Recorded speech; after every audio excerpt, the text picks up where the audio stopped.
of hacking charges across the world. Dylan Wheeler, a kid who'd been hacking since... Bro, when a kid name is Dylan, bro, just know he's up to no good.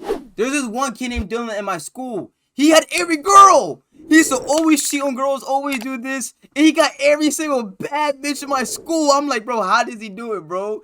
I don't know how. He used to cheat on all the bad bitches and he would get with her friend. I'm like, yo, how does he do it, bro? The world may never know. Since the age of 12, was a fugitive on the run. With a group of teenagers, he had stolen $100 million from Epic Games, Valve, Microsoft, hell, even the US military. And while the other teens were now locked up, Dylan had escaped to Poland.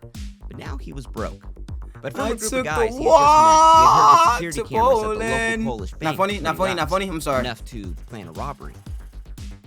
At 3 a.m., they lined up at the bank with no one in sight. And as they got inside and Dylan shut down the security system, they loaded up their bags with loot and walked out like it never happened. My question is though, right? Why do people still rob banks and do all this, bro? You're going to get caught. Like, I don't, like, why do people still do this, bro? Like, you're going to get caught, bruh. Like, broski. You're going to get caught, bruh. Nah. And as they got home to count their stash and dream of what they could buy, they had failed to realize there was a hidden camera in the wall that had seen it all. And Dylan Wheeler, the infamous kid hacker on the run, yo, chat, that's Sebastian. What started out as a gang of teenagers hacking their Xboxes to play pirated games for free would spiral down the path of corporate espionage, breaking into the US military, an $18 million FIFA fraud that went unnoticed for years. And it all starts here with the Xbox. Bro, yo, listen, Xbox niggas are diabolical, bro. That's why PS4 is on top. That's why PlayStation's on top. I remember back in the day, I used to have a PS3, and I used to want to have an Xbox, because like everybody on YouTube had an Xbox, FaZe had an Xbox, everybody had an Xbox, bro. There was like no cool PlayStation gamers on YouTube. But now everybody's on PlayStation, so I stayed loyal to the PlayStation, man. What's up with it? PlayStation game on top, nigga. Now, people freaked out when the Xbox 360 was released, not because of better games. Stop saying my name. Had way Sorry, better Bash. Why? Well, because hackers broke the security on the original Xbox, which sprouted a huge community of hackers who modded and exploited and pirated all things Xbox, and Microsoft was pretty pissed. So with the Xbox 360 release, they spent millions of dollars to ensure no one was gonna pirate or mod any game, and they actually hailed it as unhackable. And for over 40 years, the Xbox hacking world just could not break the system, meaning no one could make mods for it, until someone found the missing link. At an e-waste recycler route. My question is, right, I always think this, how did people find glitches, hacks, like Easter eggs, all this stuff online? Like, how do people used to do that, bro? That always still baffles me to this day. How do people find hacks? How do people find glitches in games? How do you do this? Like, are you just bored one day and be like, yo, let me just inspect element this, like, let me just go. Like, how do you do this, bro? Like, I watched this video, it's all good, bet. My question is, though, like, how do you do this, bro? It always gets me wondering. He was searching for Xbox DVD drives. You know, as a hobby, he'd like to repair them, kind of like a freak. But after an hour of scrounging through the piles of plastic scraps on the floor, his eyes lit up. He had found an Xbox so rare, it actually had no business even being there. The Xbox 360 development kit. Now, this is a huge deal because a dev kit is a special console used to make video games. Microsoft leases them out to developers. So if you're an Xbox hacker, that's what you want. Yo, I've never heard about the Xbox. That's true? Yo, Xbox messed up. Yo, I've never heard of that. Let me just say, these dev kits are super rare. I mean, you have to provide industry references, resumes, hell, even sign an NDA. And to top it all off, reselling a dev kit is not allowed. But if these are so rare, how did these get here, Vince? Well, the red ring of death. Oh, yeah. You know, PlayStation never had that, you know what I'm saying? That's why we're also the greatest. PlayStation never had it. PlayStation never had that problem. Rowdy gave these dev kits a new home in the hands of some of the most experienced hackers in the Xbox scene. As a child prodigy, David Pecora had been programming since he was in diapers. When his parents got him an original Xbox for Christmas, instead of just playing with it like a normal kid, David made mods for it. But now years later, with this unhackable Xbox 360, all he wanted was a dev kit. Because a regular Xbox you just buy at Walmart only runs signed code, which is approved from Microsoft. But a dev kit? Oh, that runs unsigned code, which could be anything David wanted. So what does that mean? That the developer kit is so overpowered you can play and release games. So unsigned code means like whatever Xbox has, like files and all that stuff, you can go into it. Like you can play, like say Ratchet and Clank was on the Xbox, but they took it off. You can still have Ratchet and Clank on it and test it out and like mod whatever it is and then actually release it. Is that what it means? Like, can you actually like make a game on the dev kit and then mod it than release it, because if that's the case, then I would put like, bro, I would have put like mad like Fortnite porn in it. So when Rowdy hit him up with the dev kit for sale, David took all of the savings from his grandma's birthday checks and he got modding his favorite game, Halo 3. I never played Halo. Am I the only one in here that never played Halo? I think I was too young for Halo. I was always a Call of Duty person, bro. I remember I was like 6 years old, bro, playing Call of Duty, bro. Like I was always a COD person my whole life, bro. I was never into Halo. My family never had Halo, bro. Does anybody know the game SOCOM? I feel like I'm the only one that had the game SOCOM. My brother got it for Christmas in like 2011. Like SOCOM 4. I think it's called Navy SEALs. I don't know. But has anybody ever played SOCOM? That game is so ass. Now, through the months as the mod got better, he shared his unpolished Halo mods on HaloMods.com, and people were blown away. Because this meant David had gotten a development kit, which was impossible to get. And of course, they asked him where did he get it from and how was he doing this? But David was not going to tell him. Quote, "You cannot do it. You won't know how. No one will tell you how. And even with a dev kit, you won't be able to mod. You want a dev kit? Good luck finding one." But Anthony Clark, an 18-year-old gifted programmer, knew David was kind of full of. I mean, the kid obviously knew where to get a dev kit, so he hits him up with a little deal. Anthony would help polish his Halo 3 mod in exchange for the number of the guy who sold him that dev kit. So what's the deal? The two agree, they get working on the mod, and slowly they become friends, talking about girls in school and programming in their Halo 3 mod. Yo, is Britney Spears bad? I never was attracted to Britney Spears, bro. And she's like crashing out. She's like the #1 crash out dummy suspect, I'm not gonna lie. But y'all think Britney Spears it looks good? If so, type it in chat and then you can get banned. That's when David found something on his dev kit that he had only dreamed of ever finding. PartnerNet. It's where developers test out unreleased games on Xbox Live, meaning there were dozens of unreleased games that they could just play months before anyone else. I mean, for a true gamer, that's the dream. But PartnerNet isn't open to the world. It's only for licensed developers with the dev kit, and in this case, Anthony and David. To them, it felt like a secret club that they were in. But when developers noticed their unreleased games being played online, they decided to leave the two a little message the next time they logged on. Winners don't break into PartnerNet. But to Anthony and David, this wasn't a big deal. They were simply just curious about these upcoming games. It was all in the name of fun, right? But outside of stealing games off PartnerNet, the Halo community was amazed with how far their mod had come, although bummed that no one could even use it because, again, no one had a dev kit. But that would all change in 2009. In a presentation that rocked Microsoft, two hackers revealed that the Xbox 360 security had finally been broken, the JTAG exploit. With any simple modification, I remember JTAGs! Whoa. Bro, I heard about JTAGs on like Black Ops 2 PS3. I thought JTAG was like, people can just like get like a mod menu. I swore it was, or like you have a JTAGed system. I don't know for sure, but JTAG rings a bell, bro. And I feel bad because people like in my chat, like, you're mad young. You was born in like 2012, bro. So like you was never like prime Black Ops 2. Like, you wasn't in a lobby where everybody massive prestige and you're only like level 55 and they all have like rainbow fucking, they all have like a neon banner, title, whatever. And he was going stupid with a mod menu, playing Infected on like standoff and stuff. Regular Xbox 360 can have the abilities of a dev kit to run unsigned code. Or in other words, mods and piracy for everyone. Within days. I was born 2010. Jesus, so you dead, bro. You was 2 years, bro. You was 2 years old. No, you was like 4 years old, bro. When I was playing Infected on like Infected multiplayer on Black Ops 2 standoff with people just flying around the map, out the map, doing like the like MW3 when like somebody will stand like under you, like you crouch under. All right, like this, right? You're standing up, and somebody's crouched under you. I think they shoot you with like a snipe, like a shotgun, and you just launch all the way up, like, oh, bro, mad high. And you go out the map and stuff.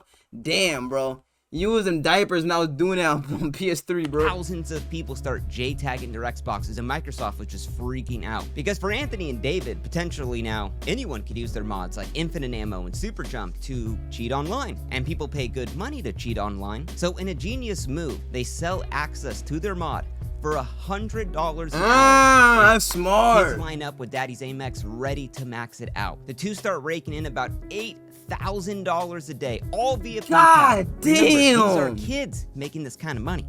But for David, making this fast cash just didn't do much to him. But back in the day, that was hell. That's still hella money right now. Rather, Imagine like in 2007, bro. Games. It was God a feeling damn. that he just couldn't even put a price on. But now everything had been stolen off of the partner net. So to get his hands on even more, David invited more hackers into the group now, the Xbox Underground. Oh, that's when you start losing it though. When more people go in, because like Fight Club, bro.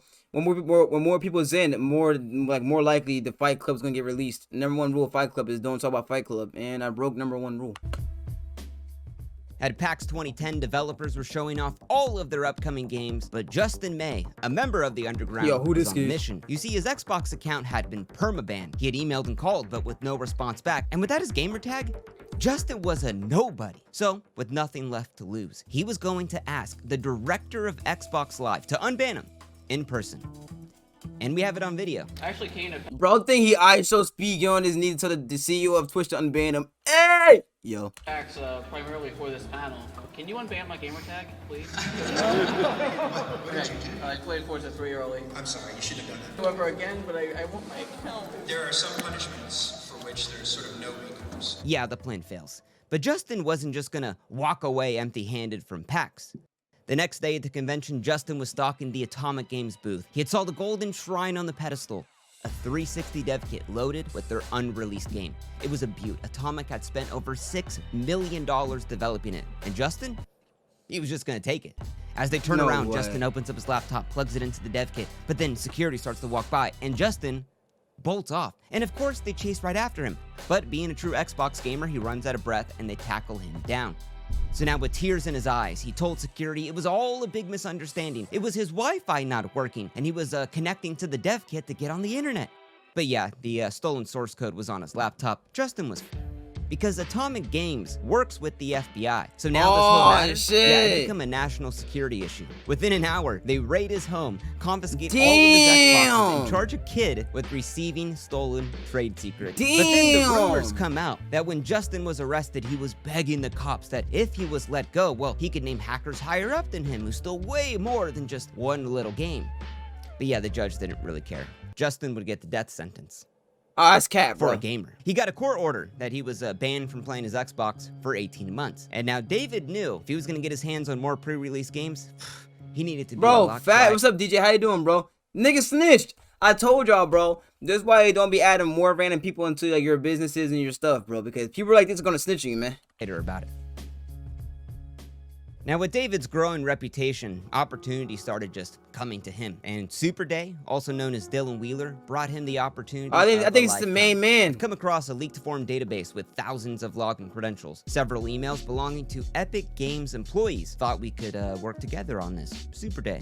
Now, a lot of people reuse their passwords, and hackers know that. Now, it's the biggest reason why leaks like this even happen, because of just reused passwords. Now, several emails in this leak were at epicgames.com. So if just one of those employees reused their password, David could enter Epic Games and steal from one of the biggest video game developers in the world. But this kind of seemed too good to be true, because who really was Dylan? He said he'd been hacking since the age of 12 and that he went to high school in Australia and that he just come out of nowhere with this. I mean, was the kid a Fed? But these logins did work, although the minute they logged into Epic Games, there was another problem. These accounts were just the IT support staff at Epic Games, meaning they couldn't see any of these upcoming projects or games, or as Dylan said, what a waste. They just fix printers and reset passwords. But David's a smart cookie, because he thinks, well, we have access to their emails, let's search for the word password in those emails. And that's when they come across Bro, the no granddaddy way, of man. corporate IT fuck-ups. A master password list for every employee at Epic Games.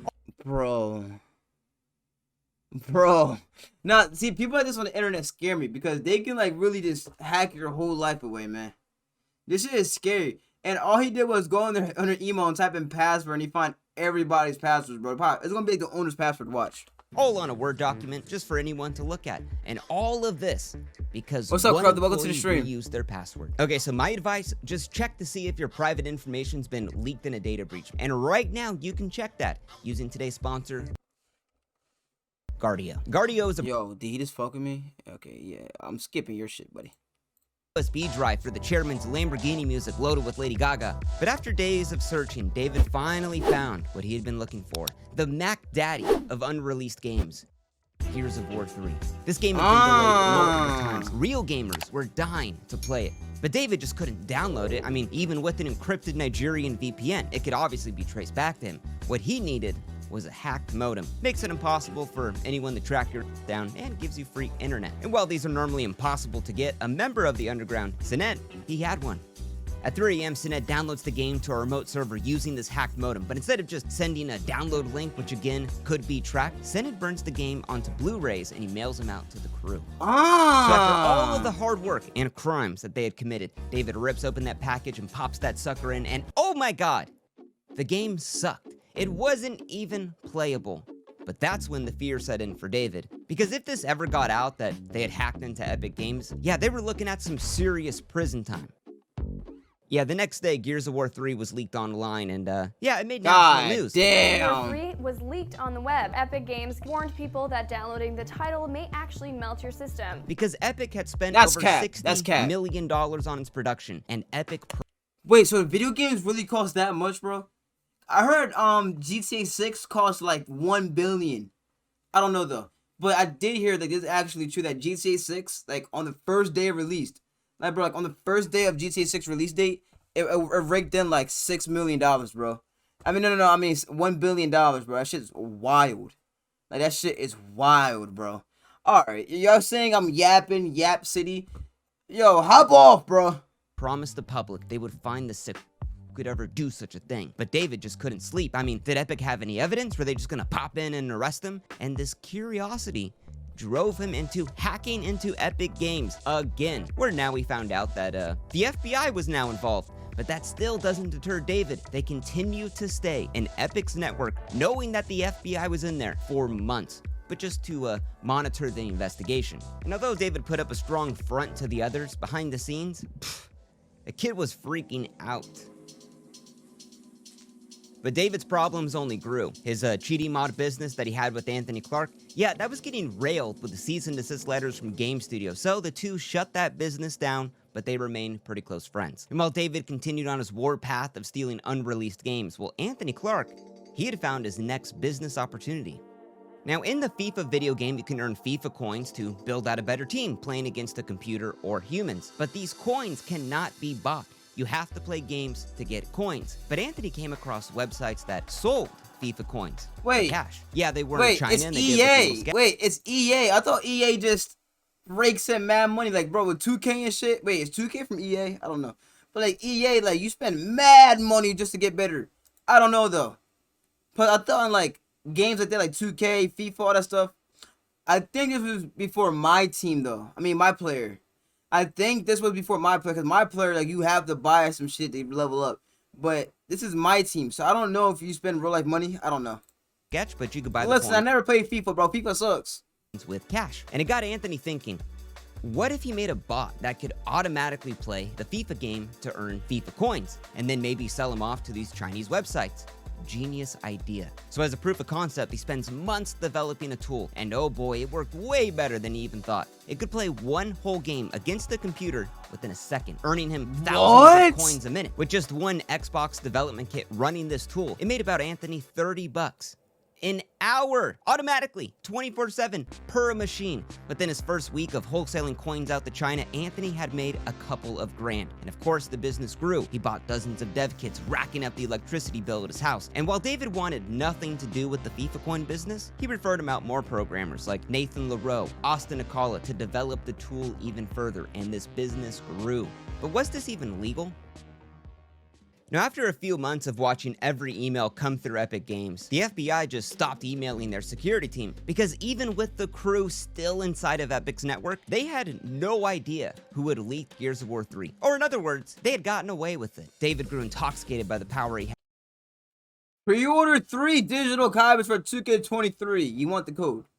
Buddy, do you mean 2K24, bro? Because I already have 2K23 on a PS4. I need an Xbox or a PS5, bro. Bro said I pre-ordered 3 copies of 2K23, bro. You bought the wrong game, bro. Get your money back. Are you on Twitch? Yeah, I'm on Twitch. Yeah. I'm live streaming on Twitch and Kick right now. I bought them for you, Jeremiah, bro. had, leveraging his skills not only You're for fucked in the head if you said FIFA sucks, bro. I never played FIFA. personal gain, but So I now don't know. financial gain. Instead of stealing games for free, Check DMs, number he nine, I found did a a bunch video. of rich-ass gamers who'd pay him the big bucks to steal games for a business. This whole hacking thing, yeah, it was a growing, expanding business.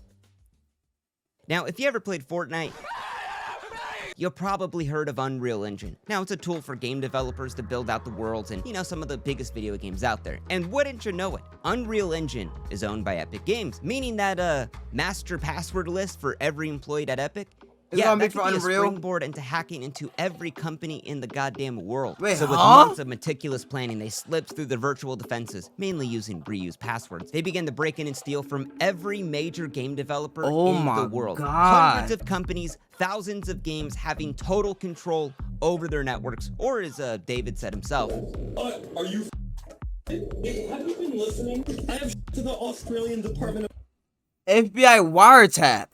Wait. So, yo, who snaked David? Oh, David snaked him. Because FBI wiretap on David. Wait, I don't know. Bro, who snaked my boy David, bro? Who snaked him? Defense. I have every single big company. Intel, AMD, Nvidia, any game company you can name. Google, Microsoft, Disney, Warner Brothers. Oh my god, Disney. Everything. But after breaching Microsoft, that's when they stole the secret that had been hidden from the public eye. It was the files for the unreleased Xbox One prototype called the Durango, the source code, the tech specs, all of the assembly instructions for a group of Xbox hackers having the next-gen Xbox documents. Yeah, that's like the craziest thing ever. And they decided they were gonna build a counterfeit of it. Now, it probably sounds insane, but a Durango or Xbox One is just off-the-shelf parts like a computer. So using those documents they stole as a build guide, they put together a counterfeit Durango, and they just stare at it.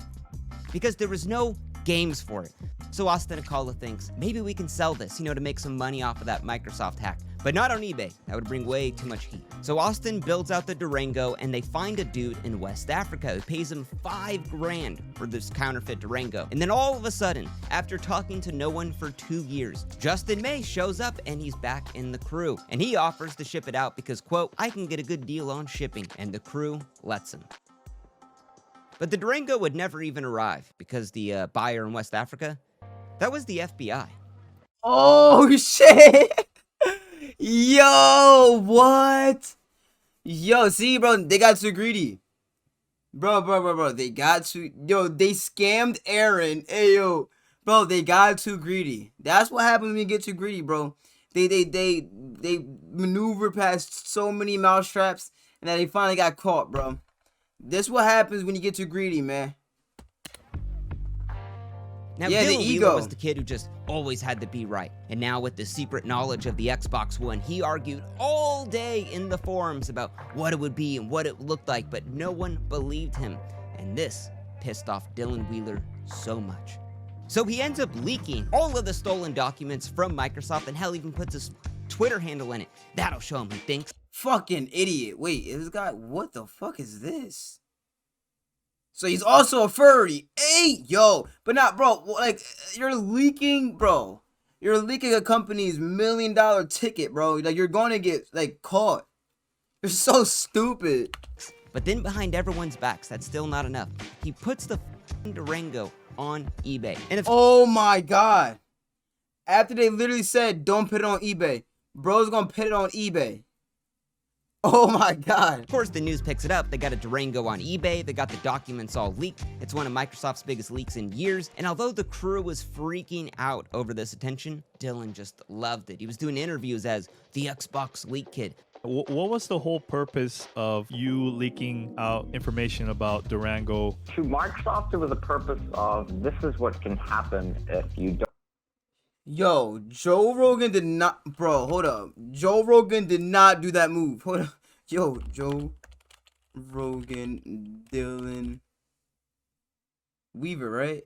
Dylan Weaver. That's not fucking real, bro. What the fuck? Bro, I got scammed, bro. Bro, I got scammed. Don't fix these problems. This wasn't malicious. But it's still not enough. Dylan wants games for his Durango, so he starts hacking into more video game companies by himself to find more upcoming games. But he finds something even better. Zombie Studios has a direct VPN connection to the US military. Maybe they were making a game, he thought. So he gets in the network, and instead of some stupid Xbox game, he finds something even crazier. The training simulator for the AH-64D Apache helicopter. And he thinks, maybe I could sell it to the Arabs. So he commits espionage and steals 500,000 lines of code, and he just could. Bro, this guy is so retarded. Like, bro, you gotta be so stupid, bro. Don't say that in my chat. I'm gonna blow this on YouTube. Stop it. Like, chill. Bro, are you slow? Are you dumb? He's gonna steal USA military information, the Army's information, and send it to ISIS? Bro, he deserves to get locked up for 20 years, bro. I'm not gonna lie. More than that, buddy. What is he doing? Not wait to tell David. I mean, that's the ultimate unreleased game, right? Oh, but David was livid, stating, how the are we even supposed to play this? You're an idiot. The Arabs already have Apache helicopters, so why the would they need a simulator? Get the hell out of here, man. You're done. But Dylan's problems were just only beginning. At the age of 17, Dylan Wheeler had Microsoft investigator Miles Hawks in his living room. Now, he had flown all the way out to Australia just to ask Dylan, how did he get all these Durango documents? And Dylan just tells him everything, that he hacked into Microsoft with a team of experts that he was the leader of, and it was all because he was a curious little boy. But that whole putting the Durango on eBay, that was just a big joke. Lighten up, buddy. So Miles lets him off with a little warning. Stop hacking Microsoft, stop posting Durango stuff on eBay, and we're all. He got lucky. Bro sent military documents to ISIS and leaked a $1 million company's $1 million ticket, and he got let off with a warning. Bro, he got so lucky. What's up, Tracy? Welcome to the Twitch chat, bro. If you're confused, I'm also on Kick right now. If you see other chats, welcome to the chat. We're all good. The next day, Dylan puts the Durango on eBay, and Microsoft shuts down the listing, and Bill Gates calls in a little raid from the Australian Popo. They bust in through his house, and oh boy, they find evidence of hacking into the US military, hundreds of game developers, and that he had hosted servers with child content on it. Bro.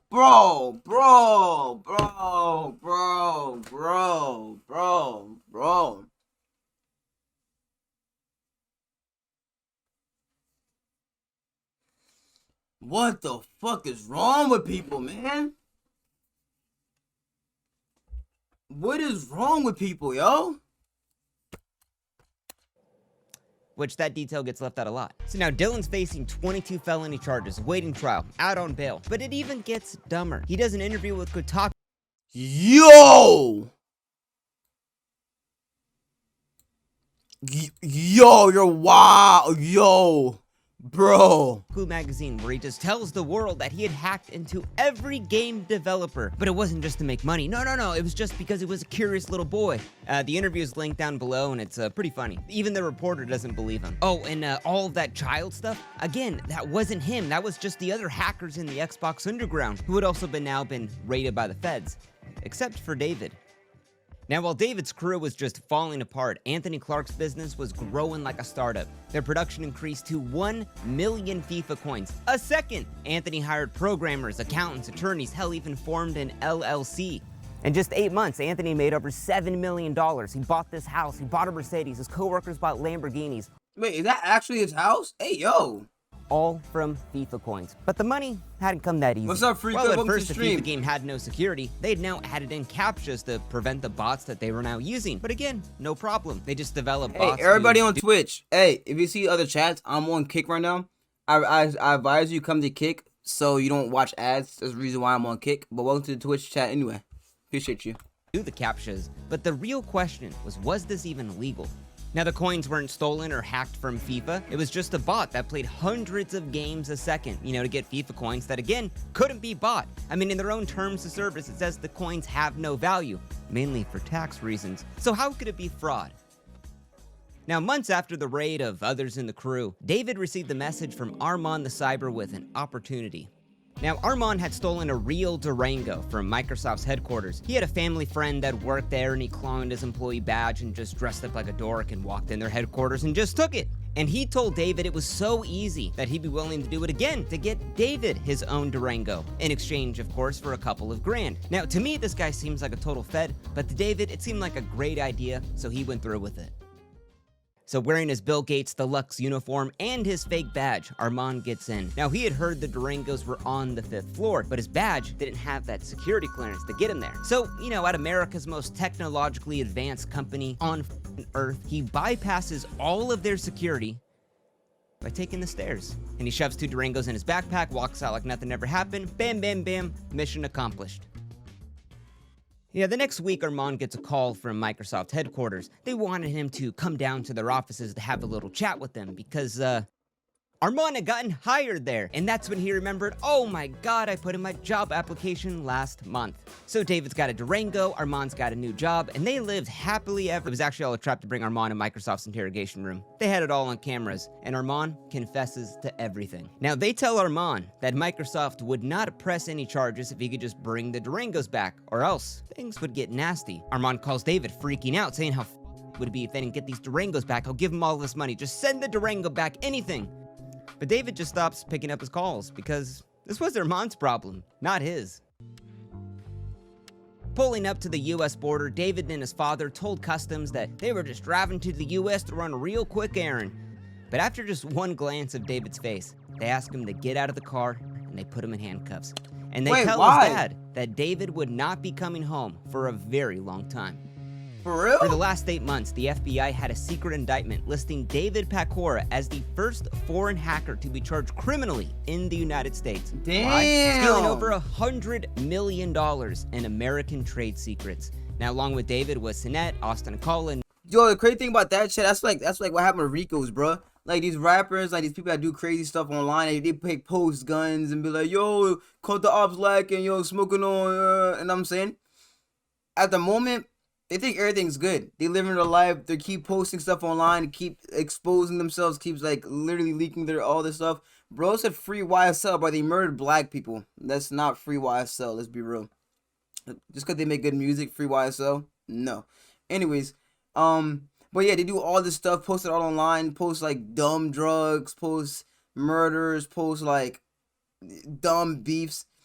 And then for a good 5 years, they're good. They're living their life. They keep exposing themselves. But behind the scenes, the government is gathering all this information, wiretapping them, looking at every single Instagram post, everything, the clothes they wear, then they shoot out the next day, everything, bro. And then they all just bring it down at once. That's what a Rico is, man. Nathan LaRoe were all around.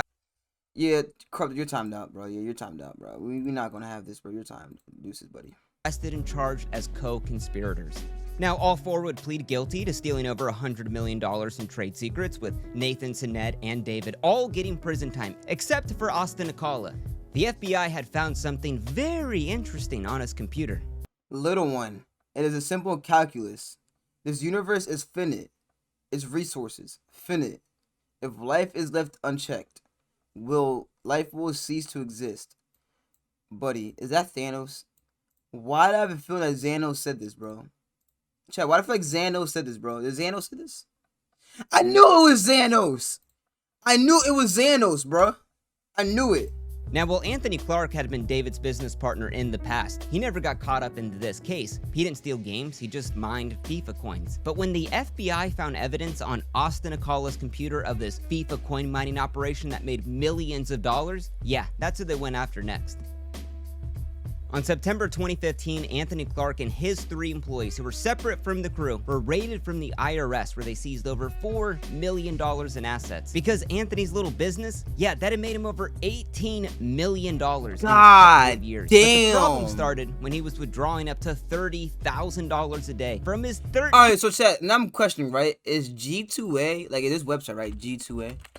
Is this like illegal?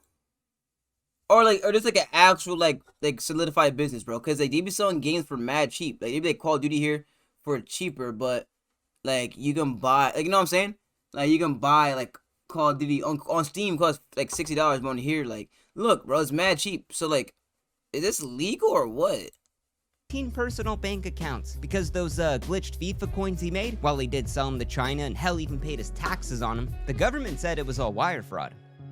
Now, Anthony's 3 partners, who also made millions from this, did a plea deal to give up all of the money they made in exchange for absolutely no jail time. Because, you know, if the FBI brings a case against you, there's a 99% chance that they're gonna win. But Anthony truly felt he was innocent. His attorneys thought they could win a case at trial because, again, these FIFA coins couldn't be bought from EA. He didn't hack in, he didn't steal the coins. So how could you commit wire fraud for something that's free? But when the prosecutor said if this was not money nor property they were obtaining, then what were they getting paid $16 million for? That's when the jury found Anthony Clark guilty of conspiracy to commit wire fraud. So, pleading innocent to 22 charges, Dylan Wheeler had 48 hours to hand in his passport to the Australian police. But instead, his mom just drives him to the airport and then he hops on a flight and he leaves the country to the Czech Republic. Bro, what? All because Dylan had dual citizenship there and he couldn't be extradited back. He was now a free man. Now, instead of just laying low as a fugitive on the run, Dylan does interviews with the news. To be honest, it's quite scary that I was able to leave on my Australian passport because Sebastian they have bugging. a system that they use at border Chat, Bash is bugging, bro. Bash, why didn't you just lay low, nigga? control. You find bugging out. out if you're a criminal, if you're trying to leave the country, and it'll flag you. Normally. Australia would arrest his mom after he said that and even sentence her to 2 years in prison because technically, you know, she was harboring a fugitive when she drove him to the airport. Now, Dylan Wheeler's alone in the Czech Republic, his mom's locked up, he's got no money. So he gets a job at a cybersecurity firm, you know, that specializes in banks. Dylan did interviews saying he's a reformed hacker, he's a good boy now. But a week later, customers at these banks began complaining that hundreds of thousands of dollars were getting transferred onto the debit card of an Australian citizen. Who could that be? Oh, Dylan Wheeler. So the Czech police raid his apartment. Oh, and they find he's counterfeiting money now. So he pleads guilty in the Czech Republic and then he only gets probation. And then he flees off to England. Now, while in England, he starts his own cybersecurity firm called The Day After Exploit. You know, he's giving interviews, he's doing security conference presentations, but then in October of 2020, his business dissolves, his Twitter shuts down, he deactivates his website. There is not a trace of him past October 2020. So I got a hold of one of Dylan's old coworkers, and they said he had left England and was actually living in Poland, but not for what you think. Because there, he had decided to rob a Polish bank with 2 random dudes. Bro, like, why? Like, bro, what's good with him? God is saving him time after time after time, and he keeps ruining it, bro. Just met at a bar. But then the whole thing was caught on hidden camera. So the next day, Dylan Wheeler's arrested, and today, he sits in a Polish prison with a 10-year sentence for robbing a bank. Now, the week before his sentencing out on bail, Anthony was out for his birthday, and he partied so hard with his friends. And after that final round of shots, hugging all of his friends goodbye, Anthony went to bed knowing that his friends and family really did have his back. But sadly, he wouldn't wake up the next day. His mom found him not breathing. The coroner would rule an accidental drug overdose from mixing the Vicodin and the alcohol. There was no note left behind. He never talked about doing this on purpose. It was all an accident. He had so much to offer to the world from such a young age. He was such a talented programmer. And to just see it all be ended like this, it's really a tragic story. God damn. But for the others like David, Sinead, and Austin Akala, today they have thriving careers as programmers, cryptographers, some even have families of their own. And while I did contact them for their side of this story, all of them refused to comment. Yo, great video, bro. Yo, great video. Vintage, great fucking video, bro. I love this video.